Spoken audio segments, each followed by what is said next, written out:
Il-Kunsill Ġenerali tal-Partit Nazzjonalista mistenni jkun wieħed imqanqal hekk kif qed jiltaqa' wara l-vot iva tal-poplu fir-referendum dwar id-divorzju. Bil-kap nazzjonalista Lawrence Gonzi jiddikjara qabel ir-referendum li l-Partit Nazzjonalista huwa kontra d-divorzju, id-delegati tal-partit huma maqsumin dwar x'pożizzjoni għandhom jieħdu d-deputati nazzjonalisti fil-Parlament. Il-pressjoni fuq delegati komplit tiżdied fil-jiem li għaddew hekk kif l-eks kap tal-Partit Nazzjonalista Edi Fenekadami ħeġġeġ lil membri parlamentari nazzjonalisti jivvotaw kontra l-liġi tad-divorzju.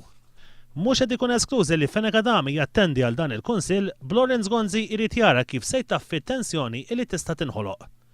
Min-naħa l-oħra l-Kunsillier Nazzjonalista Cyrus Engerer kien minn ta' quddiem net waqt il-kampanja favur id-divorzju.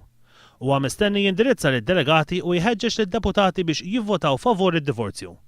Pressjoni simili qed isir ukoll mill-Għażad, li huwa mmexxi mill-membru parlamentari Ewropew Simon Busuttil. Fl-aħħar jiem l-Għażad qalet li qed tipprepara dokument sabiex il-Partit Nazzjonalista jirrivedi l-prinċipji fundamentali tiegħu.